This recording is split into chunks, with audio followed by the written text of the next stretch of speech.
Buenos días.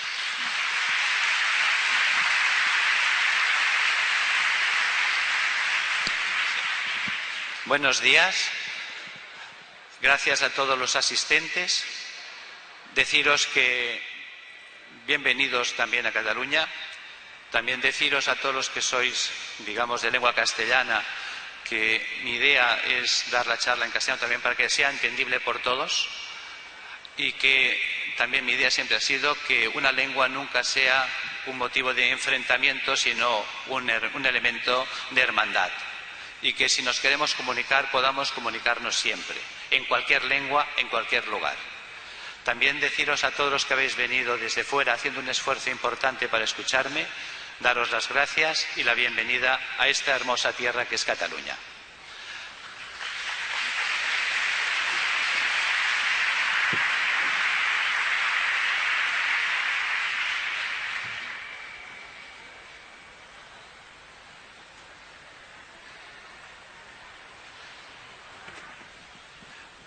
Me perdonaréis que me levante, me siento más cómodo estando de pie. Y bueno, como os ha dicho antes, al final de la charla habrá un turno también de preguntas, por si hay dudas. Y bueno, a lo largo del día intentaremos satisfacer todas aquellas, digamos, dudas, preguntas, aclaraciones sobre qué hago y cómo trato el cáncer.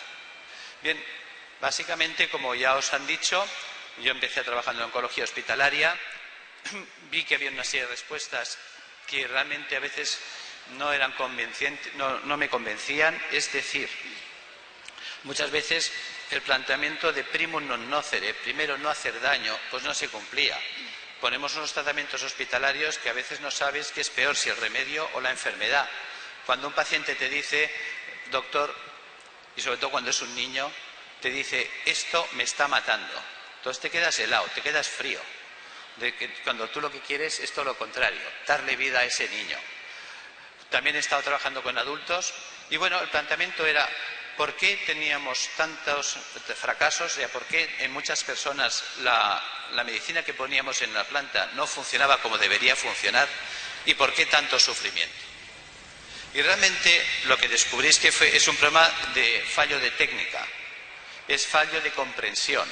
Es decir, a nosotros se nos ha enseñado siempre que en cuanto hay una célula que ha degenerado, que decimos en un lenguaje coloquial que se ha vuelto mala, entonces resulta que hay que eliminar, hay que matar a esta célula.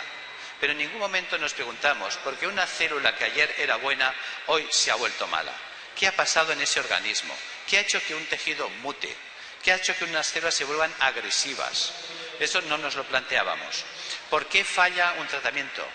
¿Veis? Para que un tratamiento funcione tiene que llegar a destino y para que un tejido no degenere tenemos que procurar que el organismo esté en buenas condiciones.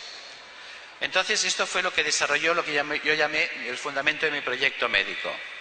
Ante todo era entender por qué el sistema celular degeneraba, por qué las células mueren. Y llegamos a la conclusión de que, digamos, la mayoría de las enfermedades empiezan no en las células, sino alrededor de ellas, en el espacio intersticial, debido a fallo renal, a fallo hepático, a fallo pulmonar o a fallo multisistémico.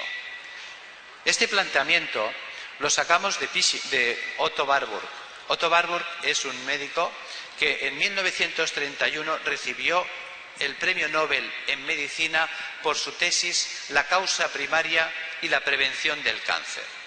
Es decir, ya en 1931 se establecieron las causas del cáncer, la acidez.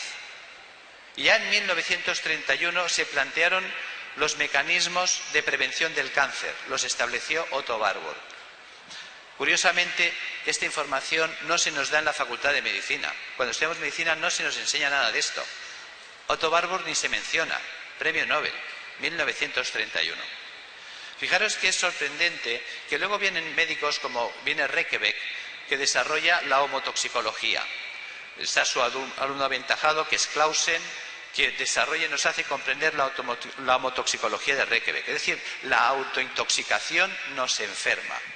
Claro, hay que entender de qué va esto de la autointoxicación. Y quien realmente nos ha de comprender todo el conjunto, pasando por Hoffer, por Brillinger, es Pischinger. Pischinger, este hombre, realmente con su tesis de Matrix and Matrix Regulations, la matriz y la regulación matricial, nos hace comprender el todo. Realmente es esto. El sistema básico matricial consiste en pulmón, hígado, riñón, sistema capilar arterial, sistema venoso, espacio intersticial, sistema celular y bien piel, bien mucosas. Ahí en medio está todo el sistema celular. El 70% de nuestro cuerpo es agua. Y mientras el agua del cuerpo esté cristalina y transparente, esté limpia y no esté contaminada, nosotros mantendremos la salud. El sistema funciona del siguiente modo. Pulmón, hígado y riñón son filtros que están trabajando 24 horas al día sin parar. Estas son cosas que no tomamos en cuenta. El corazón es una bomba increíble. Mueve más de 7.000 litros de sangre al día en reposo. Por lo tanto, pulmón, hígado y riñón tendrán que depurar más de 7.000 litros diarios. Fijaros que el sistema arterial es el que aporta oxígeno, azúcares, grasas, proteínas al sistema celular, para que la célula respire y coma. Si esta célula respira y come, generará residuos. Es normal, le podemos llamar excremento celular. Químicamente, si enviamos oxígeno a la célula me devolverá ácido carbónico. Si le envío grasas, me devolverá colesterol o ácido graso de desecho. Y si yo le envío proteínas, me devolverá urea o ácido úrico. Por tanto, todo esto lo sabemos todos, no estamos descubriendo América. La célula está generando constantemente ácidos, ácido carbónico, ácidos grasos de desecho y ácido úrico. Otto Warburg nos decía que cuando un tejido se acidifica, se queda sin oxígeno. Y una célula privada de oxígeno degenerará. Por lo tanto, el cuerpo tiene que eliminar estos ácidos a través del sistema venoso y enviarlo a pulmón, hígado y riñón para que ellos lo eliminen constantemente.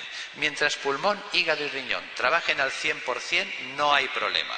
El problema es cuando estos órganos, a base de filtrar, filtrar y filtrar, se obstruyen como cualquier filtro. Cuando se van ensuciando, se van obstruyendo, el rendimiento funcional va cayendo y poco a poco van dejando de eliminar los ácidos y poco a poco nuestro cuerpo empieza a acidificarse. Hay que entender que por el pulmón, el hígado y el riñón, si el corazón de una persona en reposo mueve 5 litros de sangre por minuto, es fácil de hacer números. Cuando la gente pregunta, ¿de dónde sacas los 7.000 litros de sangre diarios? De aquí. Si un corazón mueve 5 litros de sangre por minuto y sabemos que una hora tiene 60 minutos, tendremos que en una hora el corazón habrá movido 300 litros. Pero en 24 horas, que es un día, habrá movido 300 por 24, 7.200 litros de sangre diarios. Por lo tanto, si a la sangre le asignamos la densidad 1, como el agua, 1 litro, 1 kilo, que es más densa, lo sabemos, estamos sacando más o menos que cada día los filtros de una persona que está sentada y no hace nada tendrán que limpiar 7.200 kilos.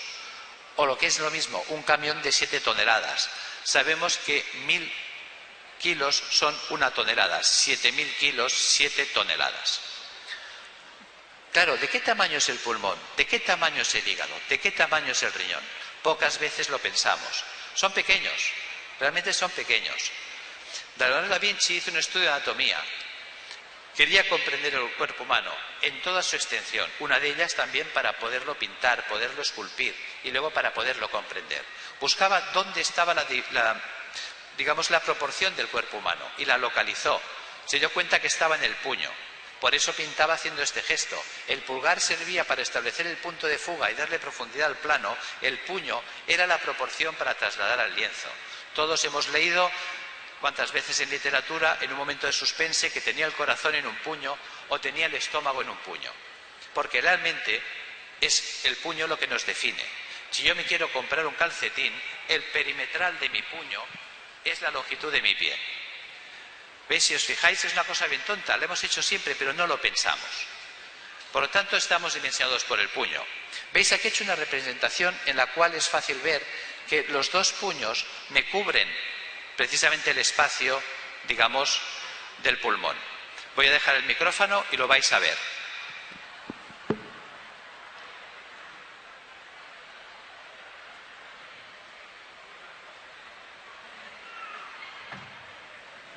Si os dais cuenta, he marcado la ubicación anatómica de clavícula-costilla, 2 puños.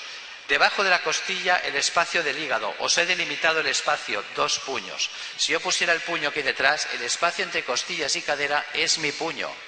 Si miráis, la distancia entre la ingle y la rodilla son 4 puños. Estamos dimensionados por el puño. Ahora imaginaros la cantidad de sangre que filtran estos filtros tan chiquititos. Claro, si nosotros no nos ocupamos de limpiarlos, estos filtros, al trabajar constantemente durante 24 horas, llegará un momento que dejarán de eliminar residuos, tales como el carbónico, los ácidos grasos y el ácido úrico. Luego, si no los eliminas, se quedan dentro. Al quedarse dentro, nos empezamos a intoxicar. ¿Dónde se retienen estos tejidos? En el espacio intersticial. Sabemos que en química una variación del pH puede provocar un stop de las reacciones químicas. Por lo tanto, si se acidificara la sangre, tendríamos una parada de reacciones químicas en sangre, muerte súbita. Son cosas que a veces no pensamos que puede provocar una muerte súbita, una acidificación de la sangre.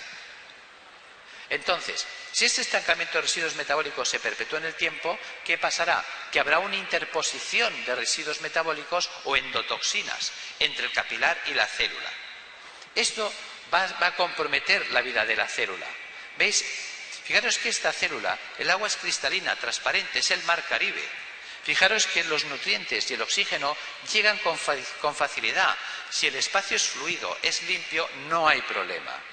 Ahora, si los ácidos se van acumulando, ya tendremos una barrera ácida entre el capilar y la célula. El cuerpo no permite el paso de los ácidos a la sangre porque los pulmones, el hígado y el riñón no los puede eliminar. Claro, ¿qué ocurre? Esto explica cómo es posible que hay gente con análisis de sangre normales, porque nosotros miramos la sangre venosa cuando hacemos un análisis de sangre, no miramos el intersticio. Entonces la gente se pregunta, ¿cómo es posible que yo teniendo análisis de sangre normales puedo enfermar? Y el tema básicamente es esto, porque no estamos mirando aquí ni estamos valorando qué está pasando en el espacio intersticial.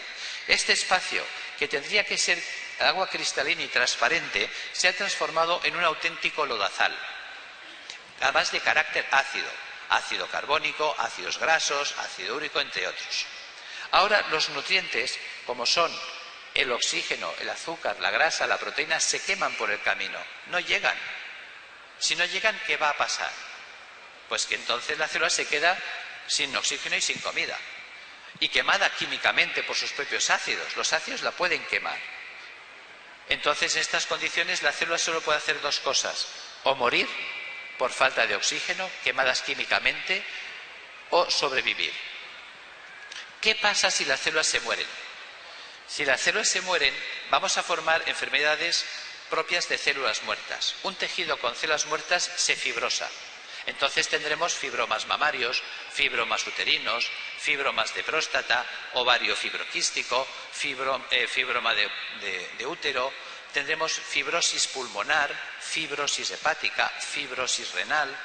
Si se queman los nervios, esclerosis múltiple, esclerosis lateral amiotrófica. Si se queman las células del cerebro, Alzheimer, Parkinson. ¿Veis? Todas esas enfermedades son enfermedades de células muertas. Pischinger nos hizo comprender la enfermedad. Pischinger fue un genio. No se habla de él en las facultades de medicina, no se nos habla de su tesis tampoco. Claro, la gente pregunta, ¿esto nos pasa a todo el mundo? Sí, más tarde o más temprano. ¿De qué va a depender que una persona enferme con 15 años, con 40 o con 80? De la calidad de sus filtros. ¿Ves? No todo el mundo tiene la misma calidad de filtros. ¿Ves? Decían primum conocere, primero conócete. ¿Ves? Por ejemplo, hay gente que tiene filtros de Panda y filtros de Porsche, para hacer un símil como los automóviles. ¿Ves? ¿Qué quiere decir esto? ¿Ves? Hay personas que ves que, por ejemplo, se pueden tomar pues 2 copas de vino, se toman pues 2 gin tonics, 3 cervezas y no pasa nada, están tan panchos. ¿Qué quiere decir? Que su hígado elimina ese alcohol a la misma velocidad que lo ingiere. Hay personas que a la segunda copa ya están mareados. ¿Qué quiere decir? Que ese hígado no es tan competente.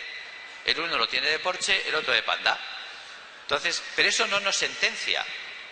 Es importante entender que la calidad no implica la longevidad de vida. ¿Ves? Hay gente que en 1960 se compró un Porsche y en 1961 está en las costas del Garraf, barranco abajo, de correr y hacer el burro. En cambio hay gente que se compró un 600, ahí en el barrio donde estoy en Madrid, hay un Seat 600 que parece salido de fábrica, impecable, con un letrero que dice: es mío, lo tengo desde 1960, no molesten, lo quiero, no lo vendo. ¿Por qué ese 600 está tan bien? Porque lo ha cuidado. ¿Ves? Nos enseñan a cuidar coches, no nos enseñan a cuidar personas. No estamos sentenciados a muerte porque tengamos un cuerpo más débil. Simplemente que nos expliquen que si lo cuidamos más, va a durar tanto como el que más. Solo hay que saber cuidar las cosas. Nuestro cuerpo no nos lo enseñan a cuidar. Tú te compras un automóvil y te dicen que es importante que los filtros estén limpios.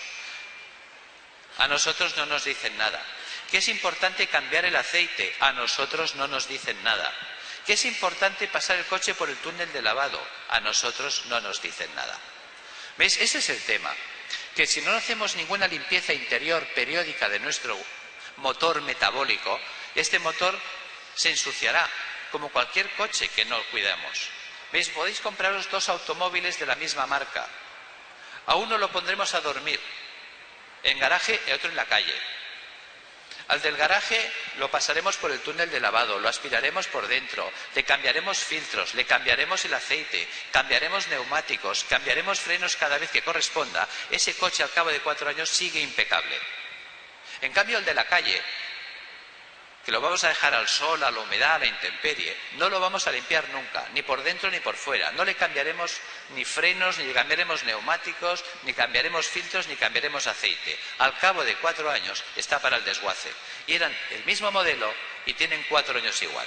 La diferencia es con cuidado y sin cuidado. Lo entendemos en un coche, no lo queremos entender en las personas. Claro, eso nos lleva a estas situaciones. En estos momentos ya esta célula ya no recibe oxígeno, ya no recibe comida, está en precario. Bueno, ¿cómo es posible que haya células que mueran y otras que no? ¿Cómo puede sobrevivir una célula en este pantano? Básicamente hay 4 mecanismos posibles de vida, que por eso también, eso explica el por qué no todo el mundo hace la misma enfermedad. Los 4 mecanismos básicos son: la retención de líquidos, para diluir y dispersar los ácidos, y al dispersarlos los nutrientes seguirán llegando al sistema celular y el oxígeno también. Pero esa persona empezará a engordar, porque va reteniendo agua ad infinitum. Esa persona que dice: es que yo hago dieta y aunque me esté un día entero a agua, yo engordo. Claro, porque agua que bebe, agua que se queda. La otra opción es tamponar. ¿Tamponar qué es? Convertir un ácido en una sal. Todos sabemos que el ácido clorhídrico es un ácido tremendamente agresivo. A mí me cae una gota de clorhídrico en la mano y al instante de caer la gota me la perfora. Tremendamente agresivo. Yo hago una reacción química, cambio el clorhídrico, hago cloro e hidrógeno, le quito el hidrógeno y le pongo el sodio. ¿Ahora qué tendré? Ahora tendré cloruro sódico en lugar de clorhídrico. Acabo de convertir el ácido clorhídrico en cloruro sódico, que eso es sal de cocina. A mí me ponen en la mano un puñado de sal y puede ser media hora que la sal a mí no me va a dañar nada. Fijaros que si yo convierto un ácido en una sal, dejo de tener ataque ácido. El cuerpo hace lo mismo. Si acumula ácido úrico, generará urato sódico, que precipitará. Y si acumula ácido carbónico, carbonato cálcico. Claro, ¿de dónde podemos robar calcio y sodio? De los huesos. Entonces es cuando hacemos osteoporosis, artrosis, reumas, se me deshacen los huesos. Es jugar a quitarle a Juan para darle a Pedro. Entonces ya entendemos segundo mecanismo de supervivencia. Tercero, drenar. Sacar los ácidos por piel o por mucosas. ¿Ves? Nosotros podemos sacar un sudor muy ácido. Por la piel transpiramos, eliminamos carbónico. Por la piel eliminamos grasas, colesterol. Por la piel eliminamos urea. Si yo saco un sudor muy ácido, se me irritará, se me quemará la piel. Entonces yo tendré eczemas, dermatitis, psoriasis, que ya es una quemadura devastadora. Fijaros cómo vamos entendiendo las enfermedades. Si yo en lugar de eliminar los ácidos por piel, yo los elimino por mucosas, entonces quien se va a quemar será la mucosa. Entonces tendré llagas de boca, llagas de esófago, llagas de estómago, colitis ulcerosa. Allí donde yo haga el drenaje, allí tendré el problema. Por lo tanto, ya vemos que siempre el problema son los ácidos. En estas condiciones no hay problema, en estas sí. Opción 4, mutar. ¿Mutar qué es? El cáncer. Es cuando una célula ya dice, no puedo vivir, cambio mi forma de vida. ¿Y en qué consiste la mutación? En que la célula se vuelve anaeróbica. La célula reactiva mecanismos ancestrales para poder vivir sin oxígeno. Ya que no me llega el oxígeno, voy a vivir en un medio ácido sin oxígeno. Esto es lo que nos descubrió precisamente Otto Heinrich Warburg y es lo que nos explicó en 1931. La mayoría de los que estamos aquí no habíamos nacido. Fijaros que tiene gracia, cuando yo acababa la carrera y estaba en prácticas, era una pregunta habitual: doctor, ¿y a mí por qué me ha salido un cáncer? Y la respuesta era: porque te ha tocado. Como si fuera una lotería. En lugar de decirle, no, en tu organismo se han generado las condiciones para que desarrolles el cáncer. ¿Ves? Ahora está de moda decir otras cosas. No, es que te ha mutado un gen. Ahora tienes el gen KRAS, que nadie sabe quién es el KRAS, pero bueno, está de moda y como que decir que tienes el KRAS está estupendo. ¿Ves? O es un virus, es el papilomavirus. De todos contentos, todo menos decir que es la acidez. Que lógicamente un virus se puede instalar en un medio ácido o una bacteria, claro, en un medio séptico, porque no olvidemos que a esto se le puede llamar, pues, ácido carbónico, ácido graso, ácido úrico, pero a esto también se le puede llamar excremento celular, porque es lo que excreta. Si nosotros comemos, hacemos caca, y si bebemos, hacemos pis. Pues si la célula come, hace caca, y si la célula bebe, hace pis. Pues esto es pis y caca celular. Es un poco bestia, pero es así, es escatológico. Ahora fijaros esta célula rodeada de sus propios excrementos, ¿cómo viviría? Imaginaros que nosotros somos células, todos nosotros, de un organismo, de un órgano. Fíjate que en el organismo las células están cada una en su sitio, no se pasean por el cuerpo. Las células de la teta no se van de vacaciones en agosto al dedo gordo del pie derecho, y ni viceversa. Cada uno está en su sitio. ¿Veis que eso de la célula migratoria también tiene gracia? Porque no lo vemos. Fijaros que ahora imaginaros que no os dejaran salir de la silla y tendríais que orinar y defecar en vuestro sitio y que nadie nos recogiera los excrementos. En esta sala, imaginaros que somos 800 personas, serían 800 defecaciones y 800 micciones.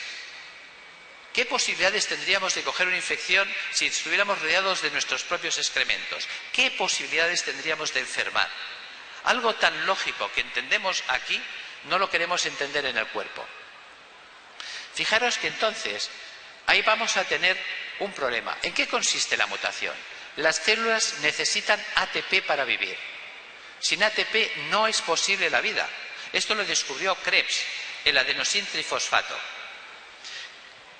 El ATP se puede conseguir por vía aeróbica o por vía anaerobia. Es decir, con oxígeno o sin oxígeno.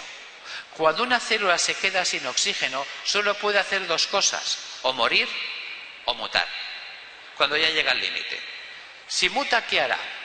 ¿Veis? La célula debe alcalinizarse. Nosotros tenemos el núcleo, aquí tenemos pues ahí tenemos las mitocondrias. Las mitocondrias son las responsables de generar adenosin trifosfato, ATP. Sin ATP no es posible la vida. Krebs descubre que hay dos tipos de células en la Tierra, las aeróbicas y las anaeróbicas. De hecho, la vida empezó en la Tierra sin oxígeno. La primera célula, está admitido por la comunidad científica, que vivió en la Tierra, era una célula anaeróbica. Pasados cientos de millones de años en la que la vida en la Tierra ya existía, unas microalgas del mar empezaron a descomponer el agua del mar para sus funciones metabólicas. Y en esto llevaron a liberar oxígeno. Con esto se generó una capa de oxígeno. Tuvimos atmósfera. Eso permitió el salto del mar a la Tierra. Hubieron células, seres vivos que mutaron y empezaron a vivir con un medio aeróbico. Pero esto fue posterior. Por lo tanto, nosotros tenemos precisamente memoria, tenemos memoria genética. Y cuando una célula llega a ese punto, dice, Dios mío, ¿cómo se lo montaba mi tatarabuelo? Fijaros que somos la pera, no vemos lo evidente. Un ejemplo tonto, fijaros que ahora hay cantidad de gente altamente preparada, ingenieros, bioquímicos, biólogos, farmacéuticos, arquitectos, geólogos, ingenieros agrónomos. La pera, con idiomas, 2, 3 idiomas, no tienen trabajo. El otro día estuve en contacto con un grupo que es genial. ¿Ves? La gente está diciendo, bueno, pues me voy a América, me voy a Alemania, me voy a no sé qué. Se han juntado gente, es un fenómeno que me encantó. Se han juntado gente altamente cualificada y han dicho, ¿sabes qué? Nos vamos a un pueblo abandonado. Hay montones de pueblos abandonados en el Pirineo, en Castilla, en muchos sitios. No hay nadie, la gente se ha ido. Y en esos pueblos había la posibilidad de tener un sistema de vida autosostenible. Esta gente se ha empezado a reconstruir esas casas, se han puesto a trabajar, como dicen en Navarra, en auzolán, ¿ves? En comunidad. Han copiado el kibutz de los israelitas. Han empezado a reconstruir las casas que la gente abandonó. Han empezado a recuperar las terrazas. Han empezado a hacer cultivos ecológicos, a criar gallinas, a criar pollos, a criar cerdos, a plantar árboles frutales, a conseguir energía eólica, a conseguir energía solar. Y no han tenido que emigrar. Con sus conocimientos de ingeniería, se han montado un pueblo entero que está funcionando y les da de comer, les da casa. No tienen que pedir ni mendigar un paro. Eso dignifica. ¿Ves? Es para darnos cuenta de que no estamos aprovechando los recursos que tenemos. La célula lo hace. Cuando está a punto de morir, dice, a ver cómo se lo montaba mi tatarabuelo. Pues ella desmonta su ADN y descubre el mecanismo. El mecanismo es que la célula debe alcalinizarse, expulsando el potasio y captando el sodio. En la célula sana, el sodio está fuera y el potasio está dentro. ¿Qué hace la célula que muta? Expulsa el potasio e ingresa el sodio. Necesita conseguir ATP y lo hace mediante una reacción basada en el ácido pirúvico más glucosa más fructoginasa. Esa reacción basada en estos tres elementos, ácido pirúvico, glucosa y fructoquinasa, le va a proporcionar ATP más CO2 más alcohol. Esa es la mutación. Ahora la célula empieza a vivir sin oxígeno. ¿Por qué hay metástasis? Cuando una célula consigue sobrevivir en ese estercolero, tiene vecinas que también se están muriendo sin oxígeno y sin comida. Claro, la que se está muriendo dice, oye tía, ¿cómo te lo has montado? Dice, tranquila que te envío un WhatsApp. Y entonces le monta un ARN mensajero, que por eso se llama mensajero, porque lleva un mensaje. Es una cadena, un trozo de ácido ribonucleico. En los ácidos ribonucleicos y en el desoxirribonucleico hay información. Es la octavilla revolucionaria que utilizaban, digamos, cuando habían las huestes proletarias en la revolución bolchevique, que salían por la calle lanzando octavillas, que era el mensaje, era el WhatsApp, pero de papel, para que la gente lo leyera y se apuntara a la revolución. Este lo que hace es que esta célula que ha mutado le envía un ARN mensajero a la vecina. Y de esto la comunidad científica tampoco habla nada. Ese ARN mensajero es decodificado por la célula vecina y muta. La de al lado a su vez le dice lo mismo, es una reacción en cadena. Oye tía, ¿cómo te la has montado? ¿Ves? Y entonces coge el móvil y pone reenviar y le reenvía el WhatsApp. ¿Veis? Fijaros que es algo genial. Es decir, las células entre sí se empiezan a ayudar. Es decir, nos vamos a morir. Realmente es un acto de supervivencia. Es un mecanismo que no queremos verlo. Simplemente queremos matarlas, sin entender por qué están haciendo esto las células. Si las células no hubieran llegado a esta situación, jamás habrían mutado. Por lo tanto, ¿qué nos cuesta devolver el sistema de vida a la célula? ¿Por qué no pensamos en ello? No decimos que si una célula se vuelve agresiva y empieza a matar células vecinas para ocupar su espacio, habrá que parar a esa comunidad. ¿Pero cómo? Bien. Es muy importante entender este mecanismo de aquí, porque luego os hablaré de más cosas. Se trata de abrir puertas. Dicho de otro modo, la célula sana que muta a célula tumoral. Célula sana vive en un medio alcalino, con oxígeno, utiliza poco sodio, lo tiene fuera de ella. Vive con poco azúcar, no tiene que quemarlo, puesto que el oxígeno le proporciona grandes cantidades de ATP y utiliza un tipo de proteína que es la proteína levógira. Mucha gente dice, ¿qué es eso de proteínas levógiras? Bien, en la naturaleza hay dos tipos de proteínas, levo y dextro. Levo es girado a la izquierda, dextro es girado a la derecha. ¿Veis? Si yo fabrico proteínas con estos aminoácidos, porque claro, ¿qué es un aminoácido? Un aminoácido es una proteína, lo que un ladrillo a la pared. Si yo quiero hacer paredes, necesito ladrillos. Si yo quiero hacer proteínas, necesito aminoácidos. Resulta que las proteínas que yo sintetice con aminoácidos L serán estables en un medio alcalino. ¿Pero qué ha pasado? Que el medio se ha vuelto ácido, que el medio se ha quedado sin oxígeno. Claro, ahora la célula no tiene más remedio que empezar a cargar mucho sodio o a quemar mucho azúcar y a sintetizar unas proteínas con aminoácidos D. ¿Para qué nos sirve este conocimiento? Había un general famoso en la Segunda Guerra Mundial y que sobre todo se hizo famoso ya no solamente por sus éxitos, sino por lo bestia que era. George Patton. Él decía que si querías vencer al enemigo, tenías que conocer no solamente a tu enemigo, sino de qué color eran las bragas de su mujer y las de su amante. Cuanta más información tuvieras, mejor. Bien, nuestro enemigo, por decirlo así, es la célula tumoral. Vale, muy bien. ¿Cómo vive la célula tumoral? ¿Ves? Nosotros no nos planteamos esto. Nosotros queremos matarla como sea. ¿Veis? Por eso en medicina lo que hemos desarrollado es simplemente cacería, destrucción de la célula. Si yo tengo un tumor, lo primero que tengo que hacer es cortarle la cabeza al tumor, si se puede. A eso le llamaríamos la cirugía, reducir la masa tumoral. No decimos que no, no decimos que si hay una manzana podrida, esta pudre un cesto. Hay que quitarla. O si no puedo entrar quirúrgicamente, quemarla, a la hoguera, achicharrar la célula, la radioterapia. Tampoco nos diríamos que no. O sea, si yo no tengo acceso quirúrgico y ese tumor me puede dañar una parte noble, puede poner en peligro la vida del paciente, pues ese ataque, digamos, con el lanzallamas nos puede venir bien. Vale. Otra opción es envenenarlo, envenenamiento. ¿Veis? Fijaros que mentalmente estamos en la Edad Media, no hemos avanzado. Decapitación, hoguera, envenenamiento. Estamos realmente como en el siglo I. Fijaros que siempre ha sido esto. Al enemigo hay que matarlo como sea. Y cualquier forma de matarle es correcta. Bien. Pero si pensamos como en el siglo I o como en la Edad Media, queda una cuarta vía, el asedio. El asedio implica acorralar al enemigo en su castillo, dejarlo sin agua y sin comida.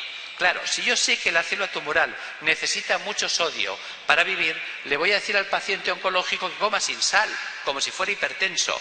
Si yo sé que la célula necesita mucho ácido para vivir, yo tengo que alcalinizar el sistema.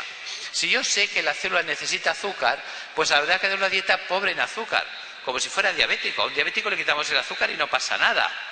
Le vamos a quitar las proteínas, digamos, enzimas proteolíticos con acción selectiva.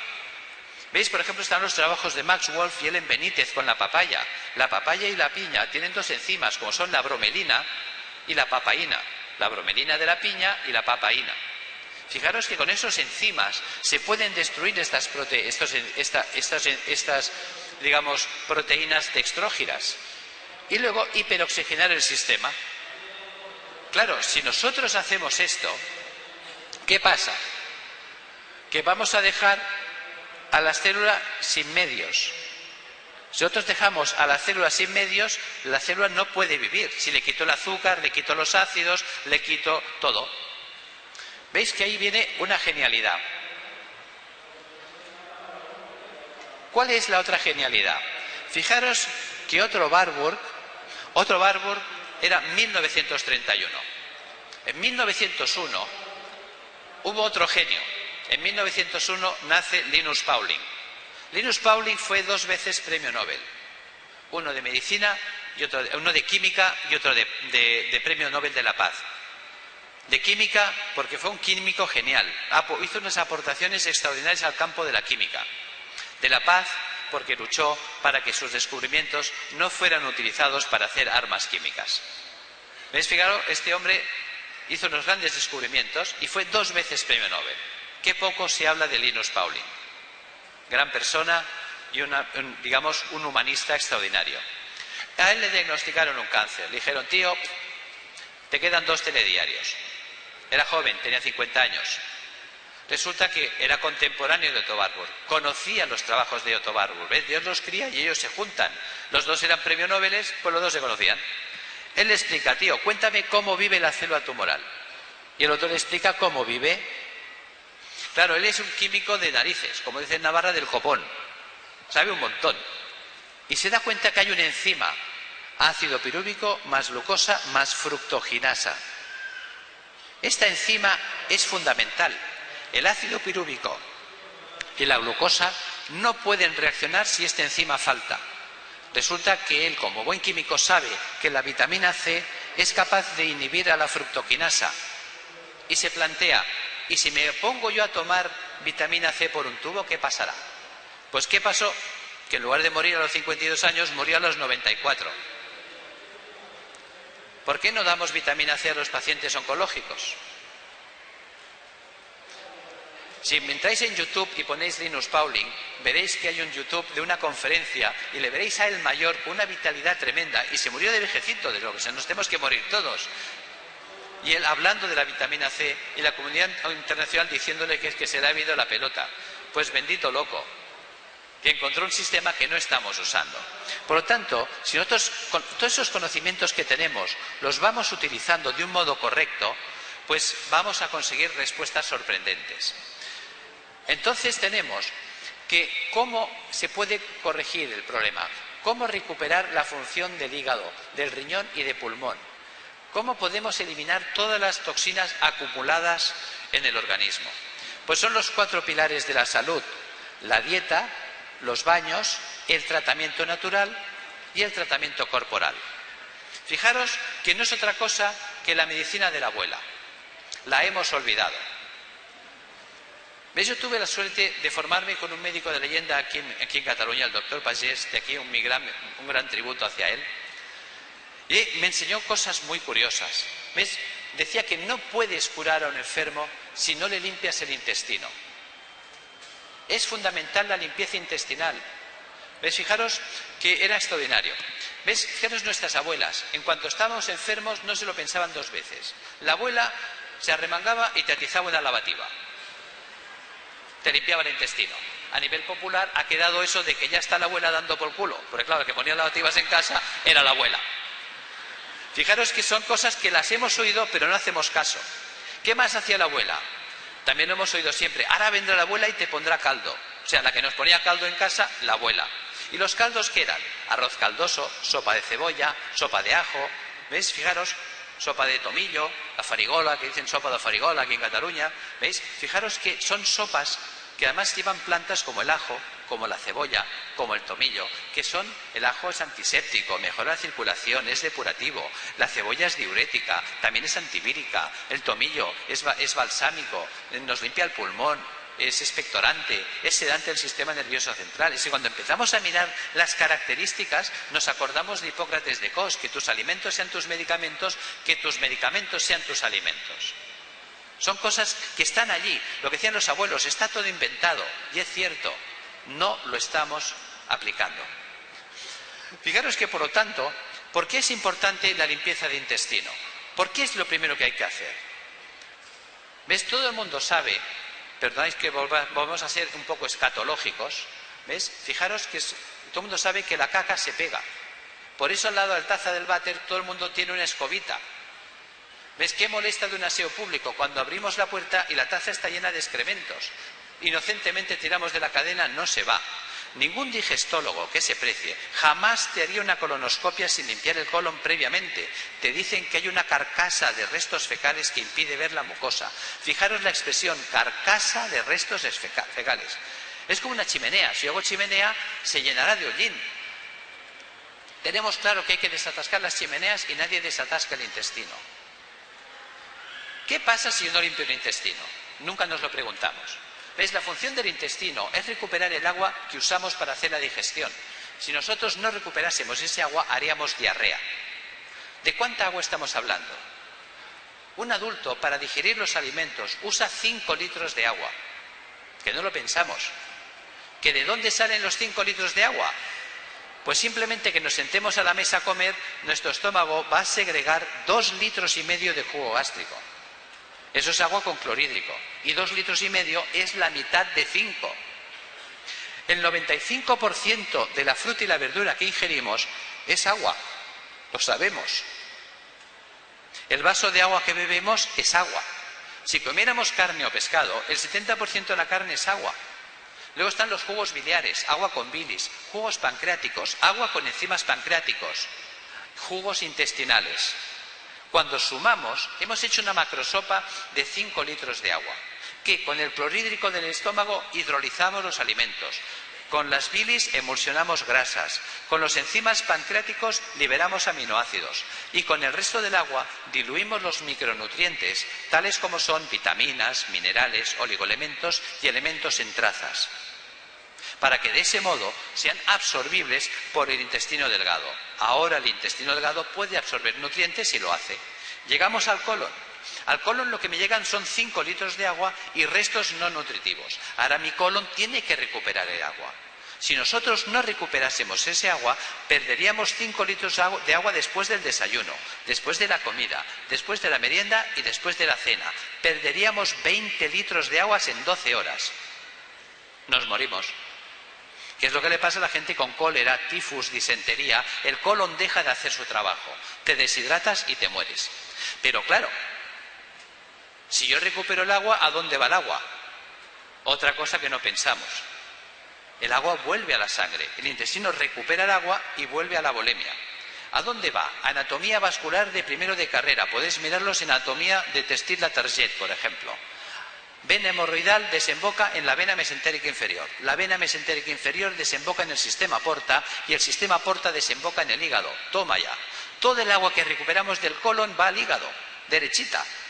Claro, resulta que yo tengo los excrementos pegados de la pared intestinal y el agua, al ser absorbida, pasa a través de esta carcasa de excrementos. Lo que estoy metiendo en sangre, literalmente, es una infusión de aguas fecales. Si yo le envío 15, 20 litros de aguas fecales todos los días a mi hígado, ¿no se va a embozar? ¿No se va a estropear? La gente pregunta, ¿y cómo he podido coger yo una hepatitis? Pues bébete un vaso de aguas fecales y luego me lo cuentas. ¿Cómo no se curan nunca las hepatitis? Claro, si no limpiamos nunca el colon. ¿Cómo quiero curar yo una hepatitis? Enviándole un medicamento para curarle, pero enviándole 15 o 20 litros de aguas fecales por el otro lado. Es como se dice en Navarra, estamos haciendo un pan con 2 hostias. Es decir, el tonto. Cosas tan claves no las estamos entendiendo, no las estamos aplicando. Por eso es tan importante limpiar el intestino. Fijaros que antes había la expresión de la purga de la abuela. Las abuelas nos purgaban en primavera, en verano, en otoño y en invierno. No lo hacemos. Que era tomar el aceite de ricino, el agua de carabañas, la lavativa. Es muy importante la limpieza de colon. El colon tóxico que siempre has hablado. Por lo tanto, fíjate que también, si yo tengo un paciente que tiene cáncer y le pongo quimio, que la quimio habitualmente es muy hepatotóxica, y a ese hígado yo le estoy enviando aguas fecales del colon. Le estoy enviando las aguas fecales del colon. Le envío los ácidos grasos de desecho y le pongo quimio a 3 bandas. ¿Cuánto tardará en petar el hígado? Qué curioso que al iniciar los tratamientos de cáncer, la segunda parada del cáncer habitualmente es el hígado. Claro, si yo no dejo de enviarle aguas fecales y no dejo de enviarle ácidos grasos y no limpio el hígado, la quimio me va a dañar el hígado, porque ya está al límite. Ahora, si yo empiezo a sacar las grasas por la piel, con baños de agua con sal, como os explicaré, si yo le doy una dieta rica en agua que me limpie el hígado, si yo limpio el colon y dejo de enviar agua sucia al hígado, ese hígado resistirá perfectamente el embate de la quimio, la podrá eliminar, tendremos el beneficio, pero no el inconveniente. No se trata de hablar mal de las cosas, sino de la forma en que hacemos las cosas. Hasta la quimio puede servir. La gente pregunta, ¿tú no estás en contra de la quimio? Digo, no. Hasta un buen puñado de estiércol sirve para tener una rosa. Que ese estiércol nos sirva para que la rosa sea el enfermo. Todo es útil, pero usándolo bien. Si lo usamos mal, mal rollo. ¿Ves? Por eso yo siempre hablo de medicina complementaria, no de medicina alternativa, en lugar de. Siempre estamos peleándonos. No, no, vamos a utilizar, vamos a unir fuerzas.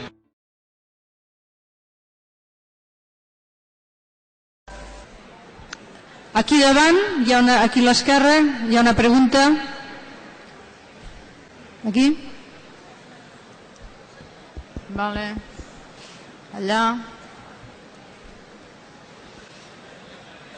Aquí. Sí, sí. Muchas gracias, doctor, por realmente una excelente exposición. No solamente quería añadir una pequeña acotación. Otto Henrik Warburg no solamente recibió el Premio Nobel de Medicina por su exposición de lo que es la alcalinidad y la acidificación, sino que fue el primer crudivegano de la historia. Fue el primero que habló de la muerte de las enzimas con el cocimiento de los alimentos, y habló la pérdida de las vitaminas. Y dijo, además, al margen de que usted diga que no somos vacas, dijo que la alcalinización estaba en las frutas y las verduras.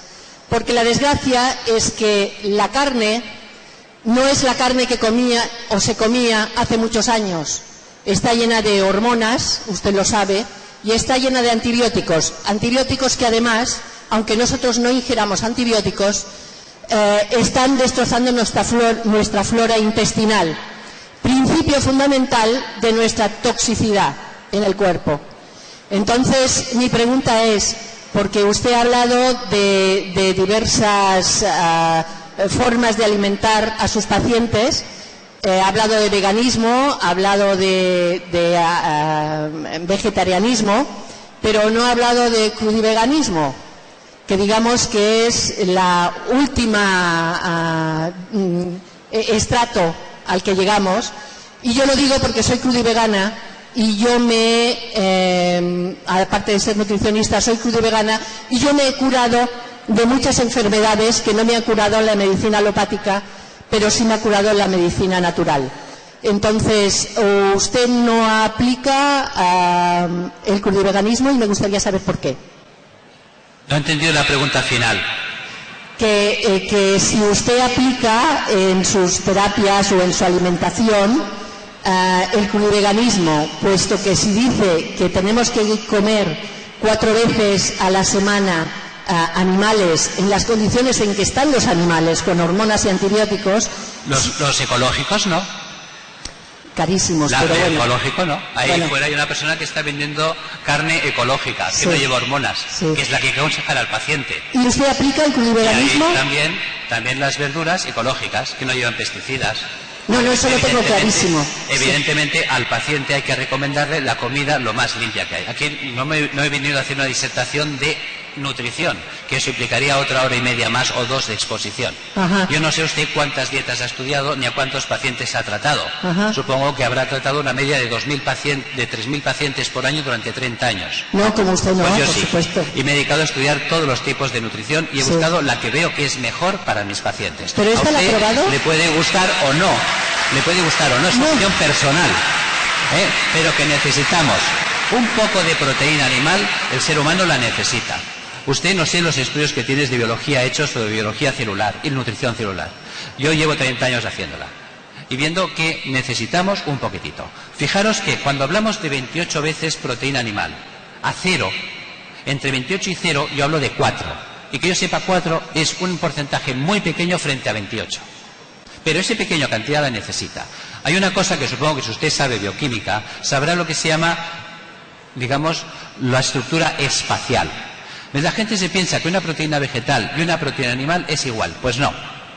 Las proteínas, para hacer un ejemplo, esto es una proteína vegetal que tiene el mismo número de carbonos y de hidrógenos y de oxígenos que esta otra. Tienen exactamente la misma composición. ¿Qué ha cambiado? El ángulo.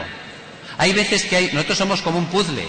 Si yo necesito esta pieza y esta pieza me llega del mundo al mundo animal, pues la necesito del mundo animal. Si no, entraré en carencias. Es una cosa que hicimos, fue un estudio de masa muscular. Y vimos que las personas que no consumen nada de proteína animal, se hacen una autofagia, se comen su propia musculatura. Es decir, que si usted piensa que por ser vegana usted no está comiendo carne, se equivoca. Se está comiendo su propia carne, la suya. Porque si usted no sé, le voy a preguntar, voy a hacer una simple pregunta, a ver si me la sabe responder. ¿Cuántos corazones nuevos tiene usted al año? ¿Cómo que cuántos corazones nuevos tengo al año? ¿Ves? 3. Una célula cardíaca latiendo 24 horas al día vive 120 días. Cada 120 días tiene que ser renovada.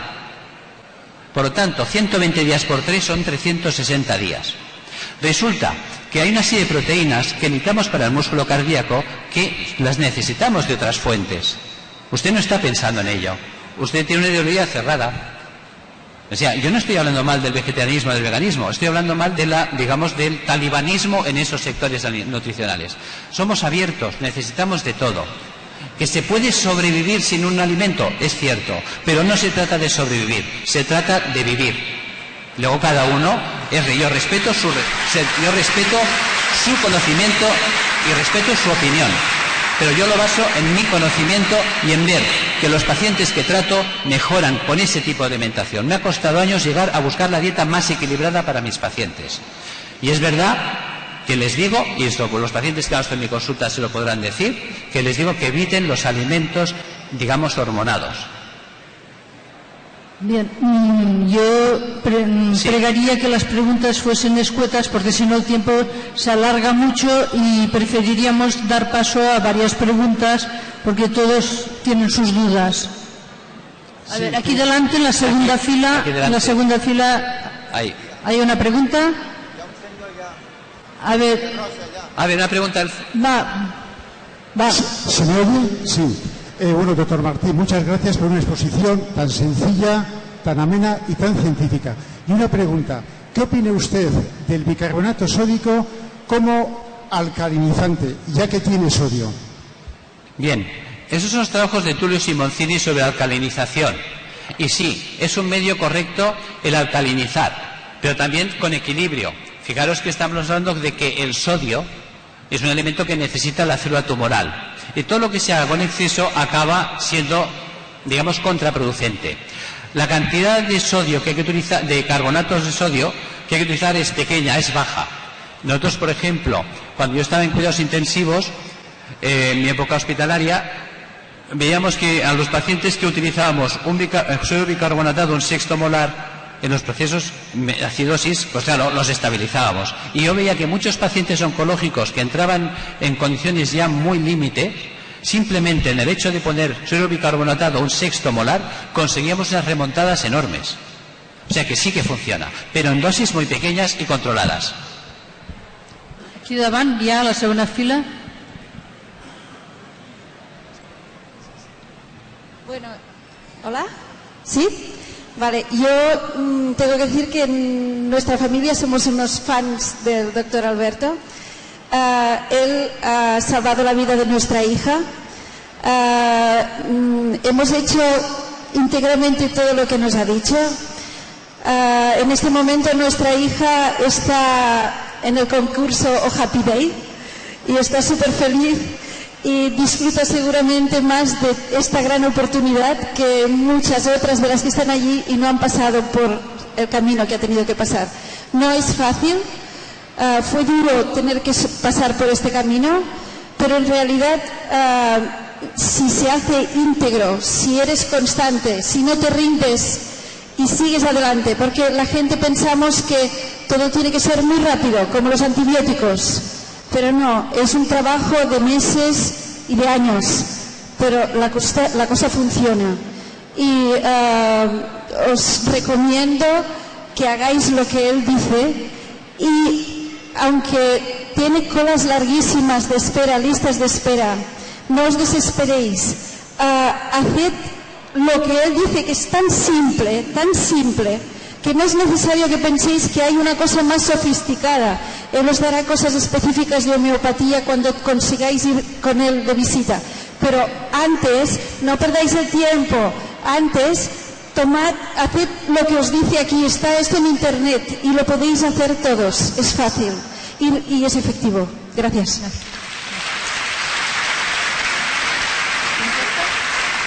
Bien, gracias Eva, pero yo no salvé la vida de tu hija.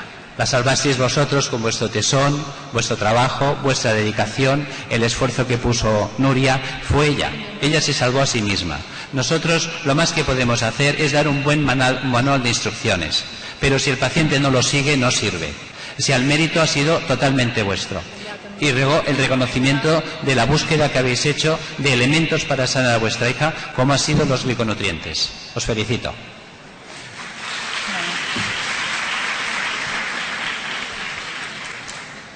Hola, buenas tardes. Muchas gracias por esta estupenda conferencia, muy ilustrativa y enriquecedora. A mí, escuchándole, me ha parecido entender, si no, corríjame, que usted ve la mutación genética que se produce cuando te dicen hay un cáncer como una consecuencia. ¿Me oyen? Ahora sí. Perdón. Me ha parecido entender de su discurso que usted entiende la mutación genética como una consecuencia y no como la causa del cáncer, ¿correcto? Sí, bueno, fíjate, hablar de causa o consecuencia sería un tema de semántica. Depende de dónde lo pires, la perspectiva que tomes, ¿será consecuencia o será causa? Es que cuando uno habla con el establishment médico, cuando a uno le dicen cáncer, dicen es por la mutación. Es decir, si lo tomamos como consecuencia, podemos actuar sobre ello, pero si es como causa, no. Sí, tienes que acercarte. Perdón. Es que si no se oye. Es decir, que si lo tomamos como consecuencia de este embrutecimiento del líquido intracelular del que usted ha hablado, nosotros podemos hacer mucho más por actuar, porque si es una mutación genética, sí que es una lotería, si ahí está el origen, como dicen muchos oncólogos. No, pero fíjate que hemos explicado que cuando se produce una situación de toxicidad, la célula solo puede hacer dos cosas: mutar, o sea, morir o sobrevivir. Luego la que decide qué va a hacer es la célula. Ahí nosotros no podemos intervenir. La célula va a decidir, o el grupo celular va a decidir si retener líquidos, va a decidir si robar minerales a los huesos, va a decidir si eliminar los ácidos por piel o por mucosas, o el sistema celular va a decidir mutar.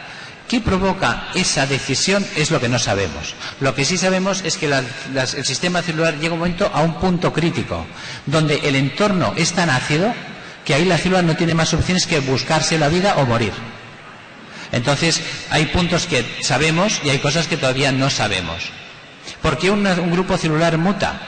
Ahí también están los trabajos de Hammer sobre el impacto emocional. ¿Cómo un impacto emocional puede provocar la mutación de un sistema celular?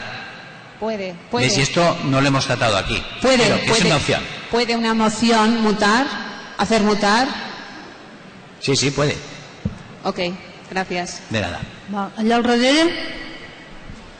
Algú més? Va, aquí davant, doncs.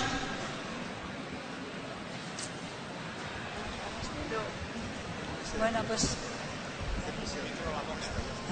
Hola. Vamos a ver, nosotros tenemos un familiar que le acaban de diagnosticar que tiene un tumor cerebral y que no se puede tocar, que no se puede hacer nada, ni quimio ni nada. Le han dado pocos meses de vida y entonces nosotros lo que queríamos saber es qué podemos hacer, aparte de todo lo que usted ha indicado. Bueno, en principio los baños de sal desde ya, la dieta alcalina desde ya. Luego se puede utilizar los protocolos Banerjee. Los doctores Banerjee son las personas que han puesto patas arriba la medicina mundial. Al demostrarse, no solamente han demostrado ellos, con la cantidad de casos tratados, sino también en los ensayos que hicieron en el Anderson Hospital y la Universidad de Texas, que puedes verlo poniendo en Google segundo protocolo Banerjee en la página ayudacancer.com que lidera el SUSI. Pues ahí veréis A New Treatment for a Human Brain Cancer, International Journal of Oncology 2003. Es decir, el nuevo tratamiento para cáncer cerebral publicado en el International Journal of Oncology del año 2003. Y es tomar ruta-graveolens a la 6-DH y calcárea fosfórica a la 3-DH. Entonces, se pueden tomar de un modo alternativo. Esos remedios homeopáticos han demostrado que pueden neutralizar células tumorales. En este caso, digamos, no es una panacea tampoco, porque creo que la estadística que tienen los doctores Banerjee es sobre un 70%, pero supera la efectividad, en este caso de una quimio, que te están diciendo que no es efectiva. Por tanto, un 70% de posibilidades es más que un cero. Se puede intentar. No es ninguna garantía, porque la gente siempre quiere garantías, lo sabemos, pero no las tenemos. Pero si alcalinizamos al paciente, le inundamos de vitamina C, le damos ruta Gravelion 6CH y calcárea fosfórica, ese protocolo está en internet, está colgado, y le damos plantas que limpien pulmón, hígado y riñón, mira cosa tan simple, alcachofera, boldo, diente de león para el hígado, tomillo, gordolobo, llantén para el pulmón, té verde, cola de caballo, arenaria para los riñones. Fijaros, son plantas que nos van a limpiar. Vamos a hacer una dieta fundamentalmente vegetariana.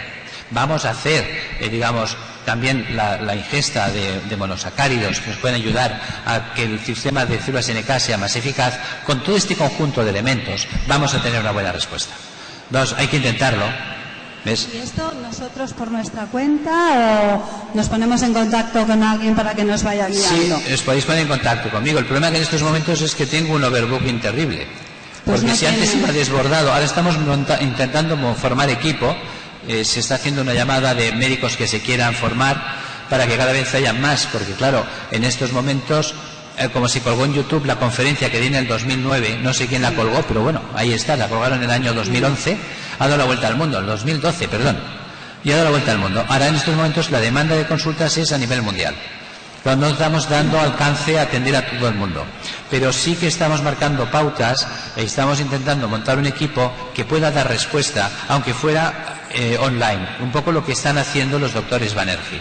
Formar un equipo de médicos que como mínimo, mientras no podamos tener una consulta física, se pueda hacer una terapia online. Esto todavía no está listo, pero espero que en 2-3 meses se pueda tener. Bueno, es que el problema es que tiene pocos meses. Pues por eso digo, el problema es, empieza a tomar ya lo que te han dicho, los baños de sal, las dietas, y lo más que te puedo ofrecer es que te pongas en contacto con el centro para que te puedan enviar las secretarias el plan de alimentación que aconsejamos y un plan terapéutico para que puedas empezar mientras no te pueda ver. Porque el problema es que no tengo tiempo material. Yo estoy empezando la consulta, me levanto cada día a las 7 de la mañana y me acuesto a la 1 de la madrugada. O sea, contestando correos, contestando llamadas, a todo lo que puedo y a todo lo que llego. En estos momentos, pues tendré como cerca de un millar de correos por contestar. Es que no tengo tiempo de leerlos todos. Llega un momento que el sueño me vence y el cansancio, pero lo intento. Bueno, pues muchísimas gracias. Ya nos pondremos en contacto. Gracias. Al darrere. Sí, doctor, muchas gracias por su conferencia. A mí, a través de un cribaje en el año 2010, se me detectó... A través de un cribaje en el año 2010, se me detectó un tumor en el colon con un metástasis en el hígado grado 1. Me operaron en cirugía en enero del 2011. Empecé tratamientos de quimioterapia a través de fluoracilo, irinotecan. La tercera fue en cetuximab. Apareció metástasis nueva en el hígado, en el peritoneo.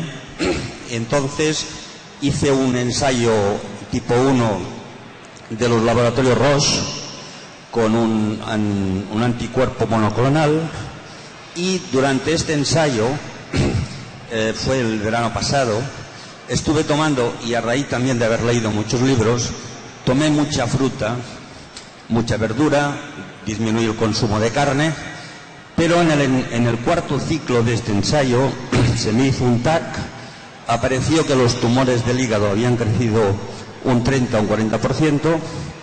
Mi pregunta es, hay dos preguntas. Mi pregunta es, ¿la fructuosa que he tomado en exceso quizás durante este tiempo ha podido provocar este incremento del tamaño de los tumores? Y en segundo lugar, voy a entrar en otro ensayo clínico, otra vez con el laboratorio Roche, con un otro anticuerpo monoclonal a partir del Avastin, Avastin. Entonces, le quería preguntar, entiendo que este segundo ensayo lo debo hacer como complemento a una dieta que ya estoy haciendo de tipo alcalina, con enemas de bicarbonato y de café, con baños de sal, etcétera. Hay dos preguntas: si la fructuosa pudo tener un efecto de incremento del tumor en el hígado, que fueron los que se incrementaron más, y en el tratamiento que voy a iniciar ahora. Muchas gracias. Sí, pues sí, desde luego, los aportes altos de azúcar no son nada buenos, igual que el no quitar la sal. Lo mismo que no hacer una limpieza de colon. Lo que recomendaría es una limpieza de colon, fundamental. Segundo, yo pondría ozonoterapia rectal, porque el ozono me va a ir, como el intestino absorberá el ozono e irá directamente al hígado, y el ozono puede ayudar. Y luego, desde luego, es fundamental limpiar el hígado, hacer una limpieza hepática, porque si no, la medicación no llega.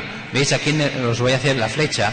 Yo si pongo un medicamento en sangre, una vez está en sangre, ese medicamento tiene que llegar hasta el sistema celular, pero si tiene que atravesar una barrera de ácidos, no llega, se quema. Si nosotros limpiamos, entonces el medicamento sí llega. Es simplemente entender ese mecanismo. Y hay que hacerlo simultáneo. Pregaríem les preguntes fossin més curtes perquè hi ha moltíssimes mans que s'aixequen contínuament i voldríem donar pas a tothom.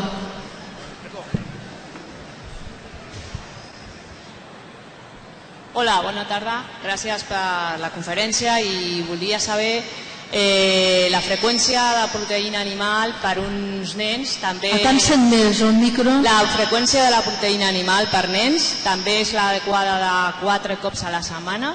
Poden fer banys de sal i quina sal és la més recomanable. Això és tot, gràcies. Sí, no hi he entès res. No, perdona, em repeteix. És que no se oye.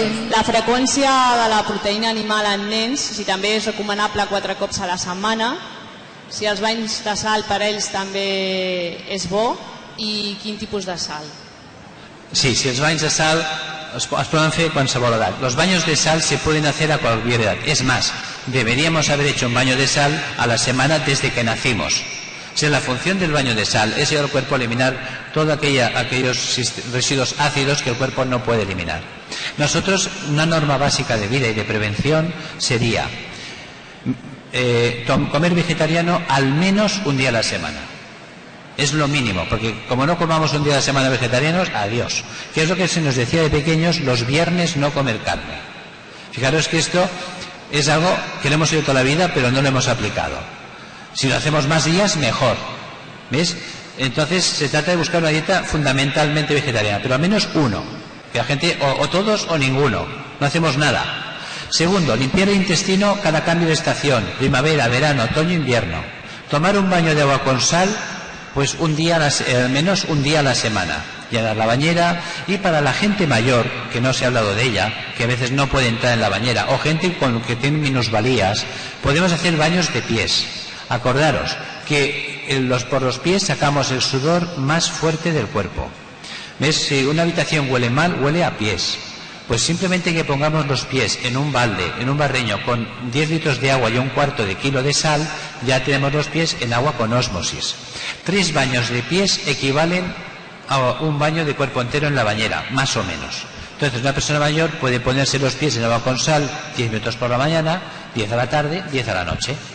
También podemos aumentar la superficie corporal sentándonos enfrente del lavamanos. Ponemos el tapón del agua en el lavamanos, lo llenamos de agua caliente, un cuarto de kilo de sal en el lavamanos y un cuarto de kilo de sal en el balde. Pondremos los pies y los brazos. Haremos lo que se llama en el balneario pediluvios y maniluvios. Y entonces aumentamos la superficie de poros abiertos y de mayor cantidad de toxinas que sacamos. Si además un día a la semana tomamos plantas que limpian pulmón, hígado y riñón, la efectividad del mantenimiento del cuerpo es altísima. Eso es una medicina preventiva que la podemos hacer todos. Una otra pregunta aquí. Hola, muy buenas. Muchas gracias, estoy aquí. Quisiera saber su opinión del agua de mar para uso interno, ya que alcaliniza, pero a la vez aporta sodio. Sí, bien, estos son los trabajos de René Quintón. ¿Perdón? Está basado en los trabajos de René Quintón. ¿Ves? El tratamiento de agua de mar no se trata de beber agua de mar. Realmente, ¿qué hacía René Quintón? René Quintón ponía 1 litro de agua de mar, precisamente lo que observó, que el mar también tenía estratos como la tierra. Y hay un estrato marino entre los 10 y los 30 metros que es donde hay la máxima densidad de vida marina. Analizando este estrato, vio que las características estequiométricas de todos los minerales y oligoelementos que tiene el agua en esa zona son los ideales para la vida. Por encima de los 10 a los 0 metros varía esa concentración de oligoelementos y minerales, y por debajo de los 30 también. Entonces él tomaba agua de esa zona. Pero entonces al paciente le quitaba 1 litro de sangre y le ponía 1 litro de plasma, con lo cual el sodio que aporta por vía endovenosa de plasma de Quinton no excedía, porque quitaba el sodio al quitar 1 litro de sangre. Él lo que hacía era quitar 1 litro de sangre sucia, por decirlo así, y poner 1 litro de plasma de Quinton limpio. En esa autoexsanguíneo transfusión, por decirlo así, se perdían glóbulos rojos, leucocitos, etcétera. Pero esperando 24 o 48 horas, el cuerpo volvía a reponer los glóbulos rojos. Una vez hecho esto, se volvía a retirar 1 litro de sangre, se volvía a poner 1 litro de plasma de Quinton.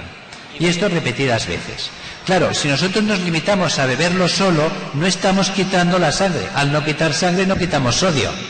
Y entonces nos podemos encontrar con una saturación de sodio y tendremos problemas. Entonces, el plasma de Quinton bioral es muy eficaz y muy bueno, pero usado en plan como toma de oligoelementos.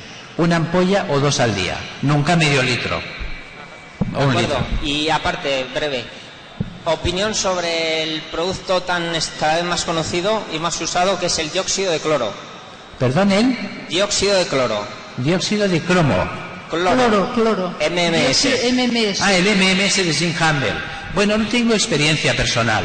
O sea, no puedo hablar porque no tengo ni casuística ni pacientes que yo haya podido seguir tomando el MMS. Por tanto, no puedo dar información. Pero lo que he leído, pues tiene, como diríamos, es sensato el trabajo. Puede funcionar. Tiene base. Y con los compañeros biólogos y bioquímicos, farmacéuticos con los que he hablado, pues en principio también nos dan la posibilidad de que sea factible, que funcione. Pero no tengo experiencia personal. Muchas gracias. Hola, buenas tardes. Una breve pregunta, a ver si sabes algún tratamiento complementario a la hormonoterapia.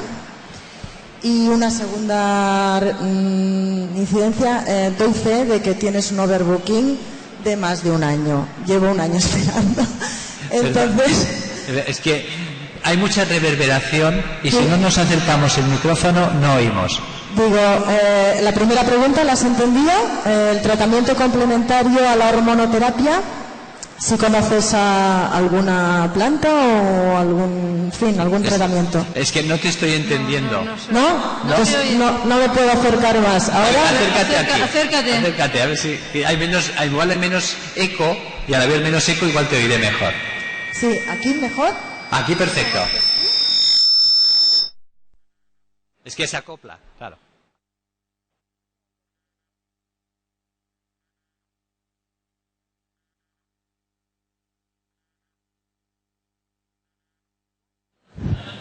A ver.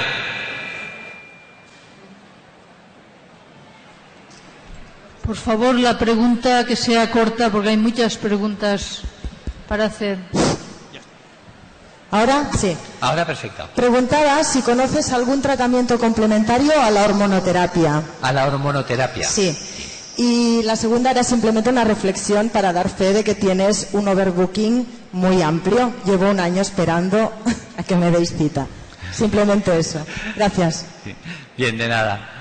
Las artistas de las citas son las secretarias que están todo el día, en cada momento que se genera un espacio, llamando a las personas que están en lista de espera. Segundo, sí, básicamente hay que entender que el sistema de terapia hormonal, nosotros usamos hormona sustitutiva en la medicina convencional, es decir, tenemos la hormona ya fabricada. Nosotros hemos de ayudar al cuerpo a que fabrique las hormonas. Cuando un tiroides, un páncreas, una suprarrenal o un ovario no fabrica hormonas adecuadamente, es porque está en estas condiciones. Perdón. Dale el micro. ¿Ves? Cuando una glándula se empantana hay que limpiarla. Eso es lo primero. Por lo tanto, un tratamiento depurativo siempre. Segundo, hay cantidad de plantas que van a tener funciones hormonales. ¿Ves? Hay plantas que nos mejoran la función del tiroides, hay plantas que mejoran la función ovárica, etcétera.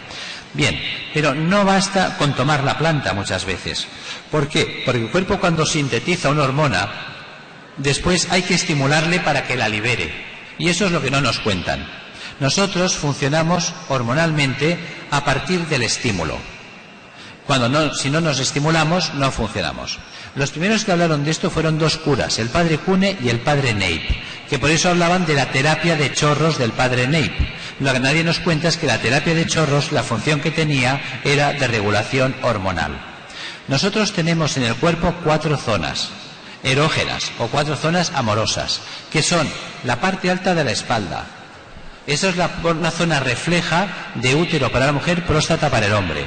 Cuando nosotros estimulamos la parte alta de la espalda, liberamos endorfinas. La endorfina es morfina endógena, es el calmante más potente del hospital. Le llamamos morfina por honor a Morfeo. Por eso nos quedamos en brazos de Morfeo. Creo que hay una imagen que lo vais a ver. ¿Veis qué cara pone esta chica? De relax. ¿Dónde le está cayendo el agua? En la espalda. ¿Veis? Somos como niños. Somos una hormona con patas. Son frases que hemos oído. ¿Ves? Tenemos un niño que llora, tiene dolor de tripita, tiene dolor de dientes, tiene crisis de pánico. La madre coge al bebé y le hace un masajito en la espalda y al ratito de estarle acariciando la espalda, el bebé se calla y se duerme. Lo que nunca nos preguntamos por qué. Y es porque la madre lo que le ha hecho es pegarle un pelotazo de morfina y lo ha calmado. Somos sanadores. Nosotros siempre hemos sanado con la imposición de manos. Por eso cuando nosotros ponemos las manos provocamos descargas hormonales. Fijaros que cuando queremos calmar a alguien siempre le ponemos la mano en la espalda. A nadie se le ocurre para calmar a alguien poner la mano en la nariz. ¿Veis? Y es porque aquí liberamos endorfinas. Luego tenemos otra zona que es la parte baja de la espalda, lo que decimos los riñones. Esa es la zona refleja de ovarios para la mujer, testículo para el hombre. Cuando estimulamos la zona baja de la espalda, vamos a liberar estrógenos y gestágenos si somos mujeres, testosterona y andrógenos si somos hombres. Fijaros que muchas mujeres cuando ovulan o menstruan les duele la espalda y ellas mismas se ponen la mano en los riñones, se ponen calor. ¿Ves? El estímulo de calor va a provocar la descarga hormonal, en este caso la descarga estrogénica. Es decir, si yo tengo un problema de ovarios en que no libero estrógenos suficientes, yo puedo utilizar plantas estrogénicas, las conocemos. Tú puedes utilizar, por ejemplo, una bolsa de pastor o una onagra, pero luego todos los días por la mañana hacerse 3 minutos de chorros de agua en la zona de los riñones que decimos. Entonces, con la onagra y con la bolsa de pastor fabricamos estrógenos. Con el hidromasaje, pues yo puedo hacer quiro, es mano. Yo puedo hacer hidros, es agua. Yo puedo dar calor con la mano. Yo puedo dar calor con el agua. Pues con el hidromasaje en la parte de la espalda vamos a liberar estrógenos y estamos corrigiendo el tema de falta de estrógenos en una mujer para su regulación ovárica. Y así, ¿ves? Hay distintas zonas del cuerpo que van descargando hormonas. Cuando estimulamos el área de la mamaria, los senos, el pezón estimula la hipófisis y entonces la hipófisis, entre otras, las más importantes serían la PTH, la hormona que va al paratiroides, la TSH, la hormona que regula el tiroides, la LH, la hormona que va a proteger a la mama, al ovario y al útero frente al cáncer y a la próstata y al testículo frente al cáncer. Son hormonas anticancerígenas por sí mismas, que no nos lo cuentan. Y luego liberamos por último la FSH, la folículo estimulante. En la mujer le regula la ovulación, la FSH en el hombre le incrementa la producción de esperma. Fijaros que esto es simplemente con la ducha de teléfonos hacernos un hidromasaje en la areola mamaria cada mañana de 3 minutos. Si lo que estimulamos es la zona genital, vulva y clítoris en la mujer o pene y escroto en el hombre, quien va a responder es la suprarrenal, que libera adrenalina. Por eso cuando estimulamos la zona genital se nos acelera el corazón y nos ponemos rojos como un tomate, porque la adrenalina es un tónico cardíaco y un vasodilatador sistémico. Adiós mala circulación. Vamos a liberar la angiotensina 1 y la angiotensina 2. Son las hormonas que regulan la tensión arterial. Vamos a liberar la aldosterona, la hormona que hace funcionar el riñón, así no habrá retención de líquidos. Vamos a liberar la EPO, la eritropoyetina, la hormona que ayuda a fabricar glóbulos rojos, así no hay anemia. Vamos a liberar el cortisol, que es la cortisona natural. Esta hormona va a regular el sistema inmunológico y tiene capacidades antiinflamatorias. Y por último, vamos a liberar la de hidroepiandrosterona, la DHEA, una hormona increíble. Le llaman, hoy en día está más de moda por ser la hormona anti-aging, la que evita el envejecimiento.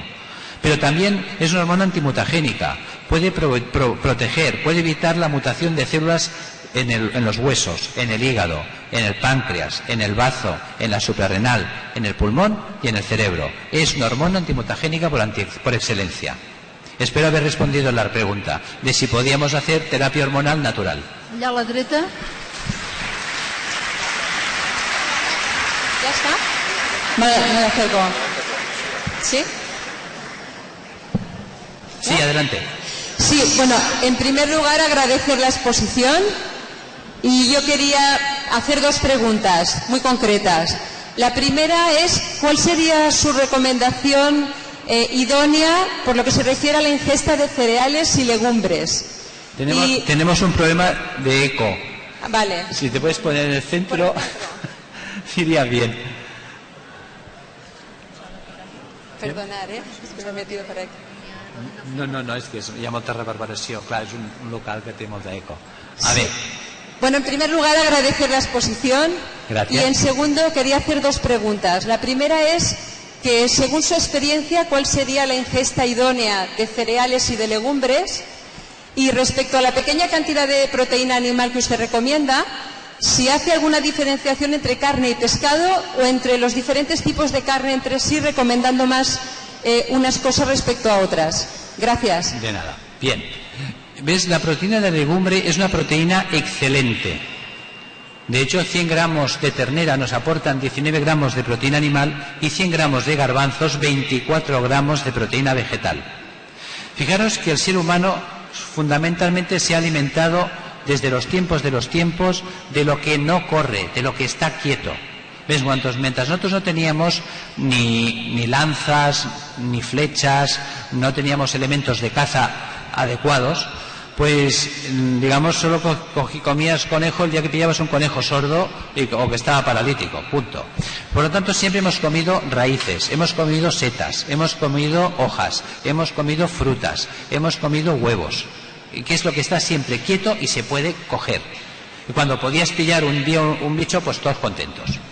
Fijaros que nuestros abuelos, cuando iban a trabajar, un sistema de decir voy a trabajar era decir voy a ganarme los garbanzos. El garbanzo ha sido siempre, quien dice el garbanzo, la lenteja, o quien dice la lenteja, pues la alubia, la fuente de proteínas base en el ser humano. Y siempre luego cuando ha podido, lo ha apoyado un poquito con carne o pescado, que es lo que decíamos antes, un poquito. El problema es que comemos demasiada. Los excesos son malos. Entonces, la base de la nutrición del ser humano debe ser de proteína vegetal, con un pequeño aporte de proteína animal. ¿Qué diferencia entre el pescado y la carne? Bueno, cada una tiene sus peculiaridades. Y luego viene también el trabajo de Peter D'Adamo, que no hay que tomarlo a risa y que es un trabajo muy interesante sobre cómo el grupo sanguíneo nos facilita la absorción y el transporte de un nutriente del tubo digestivo a la sangre. Entonces, no se trata de decir que una proteína es mejor o peor que la otra, porque no se trata de peor ni mejor, sino de la necesidad que tiene el cuerpo de esa sustancia y de la posibilidad que tiene ese cuerpo de asimilarla. Porque si nosotros no tenemos la capacidad de asimilar una proteína, pues mal vamos. Es lo que se llama intolerancia alimentaria. Por eso también es importante hacer un estudio de qué alimentos toleramos y cuáles no toleramos. ¿Ves? Hoy en día es muy sencillo. Aquí en Cataluña se mueven mucho los laboratorios Sabater, creo que en Castellón el Alcat, en Coruña está el test FIZ de Biotech de Cacabelos. Es decir, hoy en día es muy fácil saber qué alimentos nuestro cuerpo asimila mejor que otros, con un simple test de intolerancias alimentarias. Entonces, proteína de pescado, proteína de carne, proteína de legumbre. Todas son buenas en su proporción adecuada y justa para el cuerpo humano. Después, creo la otra pregunta no recuerdo cuál era. Aquí. La segunda pregunta era...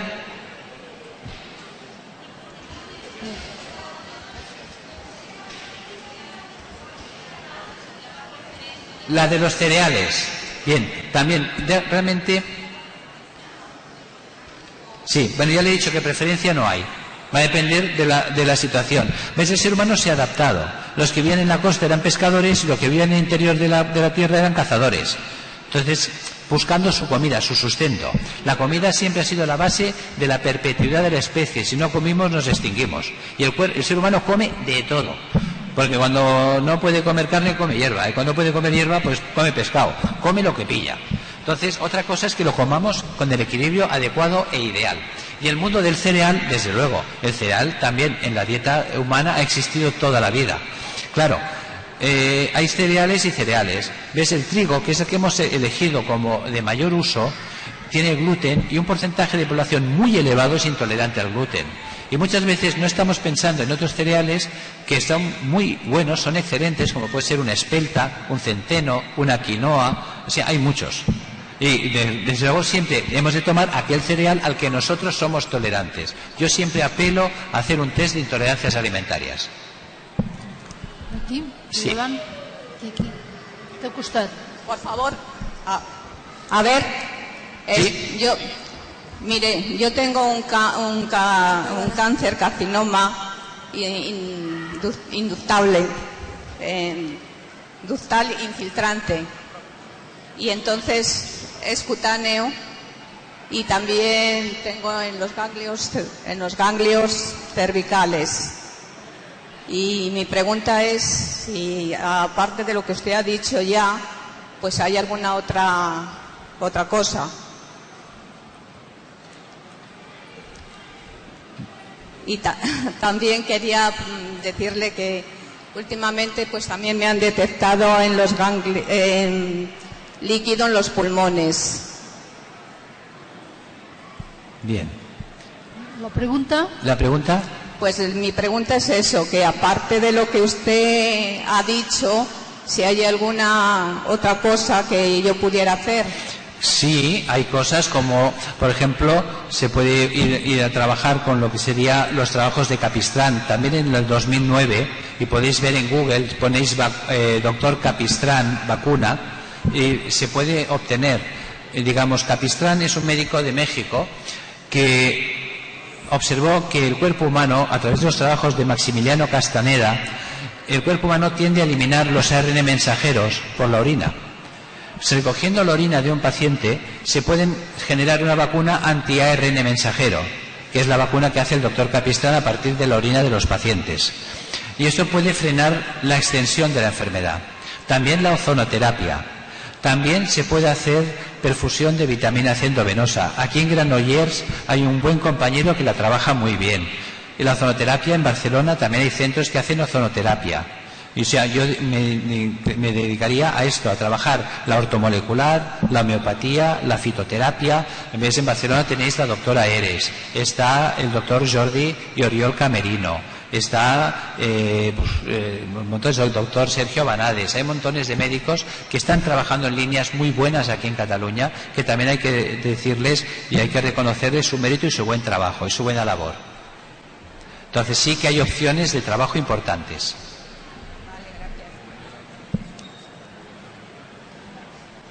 Nos dicen de la organización que habríamos de ir terminando con las preguntas. Si hay alguna muy urgente,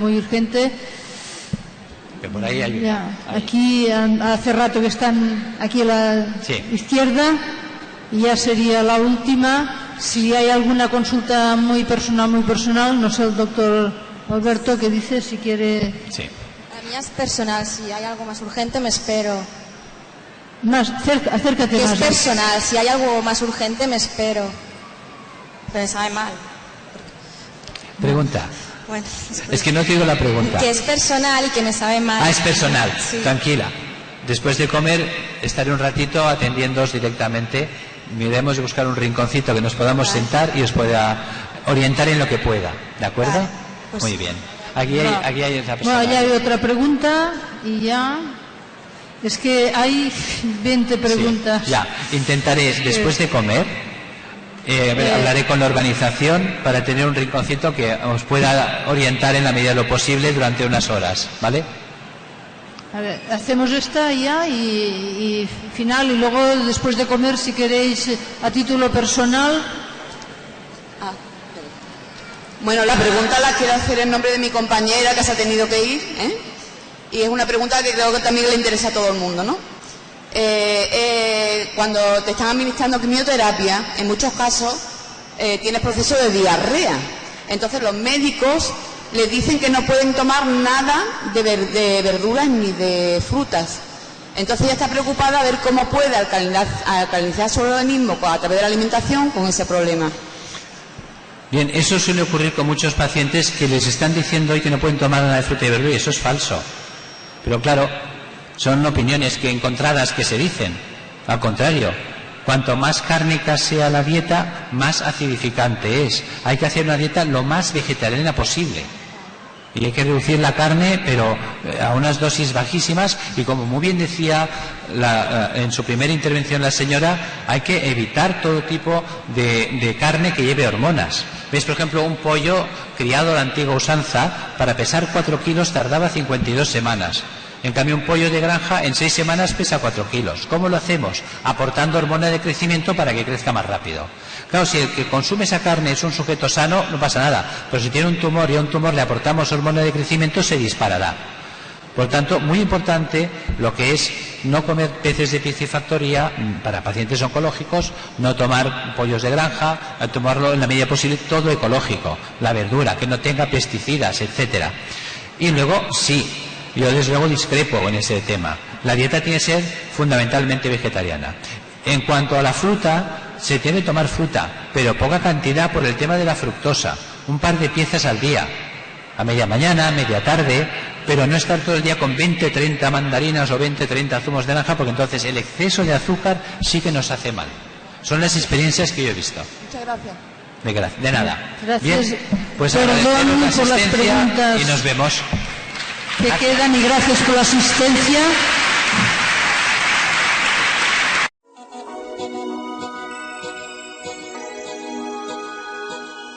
Porque aquí en OmniLife la mujer tiene la misma oportunidad que el hombre. Gracias a ti puedo vivir libre y saludable. Puedo sentir que estás aquí.